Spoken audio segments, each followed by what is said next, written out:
महर्षि ने बहुत समझाया, लेकिन दीति मानी नहीं। स्त्री होने की क्षमता का उपयोग कर लिया, थोड़ी सी अंगड़ाई ली, अपना साड़ी का पल्लू नीचे गिराया, और जब स्त्री अपने वाली पर आ जाए तो पुरुष तिनके की तरह उड़ता है।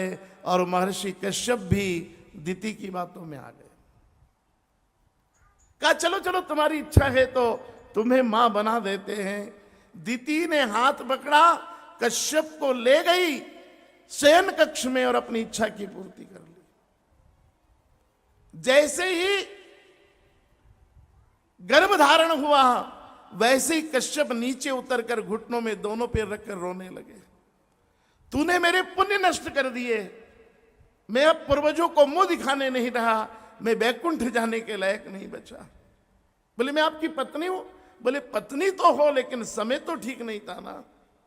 सुनो, सायंकाल में दिन और रात्रि के मिलने के समय तुम मां बनी हो, संक्रमण काल में मां बनी हो, तो तुम्हें 2 जुड़वा बच्चे पैदा होंगे। मैं भी जुड़वा हूं। मेरे एक भाई है डॉक्टर राम मनावत, मुझसे 5 मिनट बड़े, डॉक्टर हैं, देश के बड़े कवि हैं। लेकिन कहा गया जो संक्रमण काल हो, तिथि का संक्रमण काल हो, मुहूर्त का संक्रमण काल हो, वार का संक्रमण काल, कोई भी संक्रमण काल में जन्मेगा तो जुड़वा बच्चे। 2 बच्चे दिन और रात के मिलने के कारण होंगे। और प्रदोष काल में मां बनी हो तो 2 भयंकर राक्षसों की मां बनोगी, जो त्रिलोक को त्राही त्राही मचा देंगे त्रिलोक में।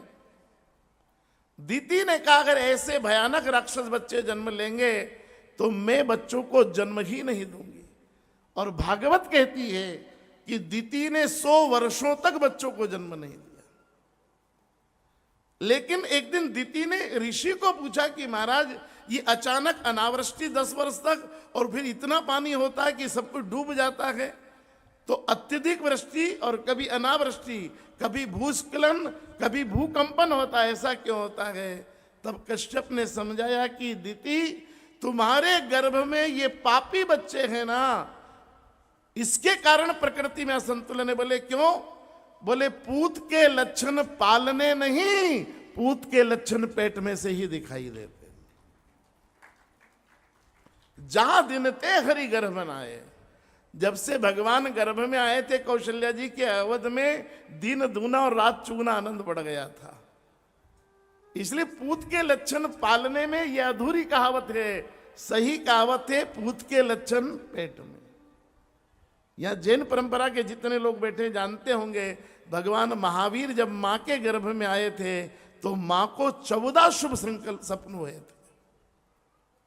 भगवान महावीर की मां ने 14 शुभ स्वप्न, मांगलिक स्वप्न का दर्शन किया। बच्चे पेट में आए वहीं से अपना प्रभाव डालने लगते हैं। और दीति ने कहा तो फिर मैं इनको जन्म दे दूं ताकि भगवान कल्याण करे, और दीति ने उनको जन्म दे दिया। भागवत ये कह रही है कि मां जब चाहे प्रसव को रोक सकती है, मां में इच्छा शक्ति हो तो प्रसव कर भी सकती है। ये पता नहीं इतना क्यों डरा दिया गया है स्त्रियों को कि नहीं बिना सीजर के कुछ होगा ही नहीं। डॉक्टर कहे तो मैं मना नहीं करता, डॉक्टर की सलाह मानना, लेकिन आत्मबल को मजबूत रखना। ये करोड़ों करोड़ों वर्ष से दुनिया चल रही है और प्राकृतिक ही प्रसव होते रहे। ये हम सब जो बुजुर्ग बैठे, हम कौन से ऑपरेशन से हुए? अगर हाथी जैसा बेटा भी एक मां के गर्भ से प्राकृतिक रूप से जन्म ले सकता है, जिराफ जैसा बेटा उसकी मां के गर्भ से जन्म ले सकता है, गाय का बछड़ा उसकी मां से प्राकृतिक रूप से जन्म ले सकता है, तो स्त्री का बच्चा उसकी मां से प्राकृतिक क्यों नहीं ले सकता? अपने आत्मबल को मजबूत करना, भयभीत मत होना, भय का निवारण कर लेना, और जहां तक भगवान संभव करे प्राकृतिक प्रसव होगा तो श्रेष्ठ ही होगा। ईश्वर की व्यवस्थाओं का उल्लंघन नहीं। दो बेटे राक्षस पैदा हुए। बोले क्यों? बोले गर्भ का समय ठीक नहीं था। गर्भ का, इसलिए गर्भ संहिता कहती है कि गर्भ धारण का समय ठीक होना चाहिए। अगर अमावस्या के दिन, चतुर्दशी के दिन, प्रदोष काल में, और अगर ग्रहण काल में घर में पूर्वजों की कोई पुण्यतिथि हो, उन दिन किसी स्त्री ने अगर गर्भ धारण किया तो कुल को विनाश करने वाला बेटा पैदा होता है। क्षय तिथियों में गर्भ धारण किया तो बालक पूर्ण नहीं होता, गर्भवात होता है। सम तिथियों में गर्भ धारण किया तो बेटा आता है, विषम तिथियों में गर्भ धारण किया तो बेटी।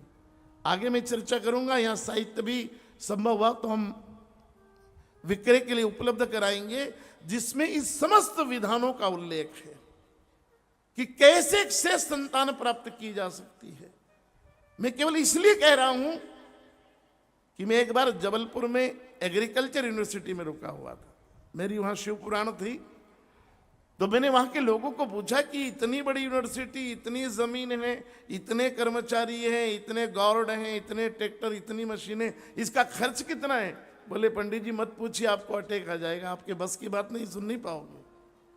मैंने कहा कितना खर्चा? बोले अरबों खरबों में है। मेरी आंख में आंसू थे और मैंने पूछा कि यहाँ होता क्या है इस यूनिवर्सिटी में? बोले गेहूं, चना, सोयाबीन में खरपतवार ना लगे, उसी का शोध होता बस ये, और फसल कैसे अच्छी पैदा हो। मैं रो रहा था कि गेहूं, चना, मक्का और बाजरा अच्छा पैदा हो, इस पर तो सरकार ने अरबों के खर्च किए हैं, पर अच्छी संतानें पैदा हो इस पर कोई का विचार ही नहीं गया है।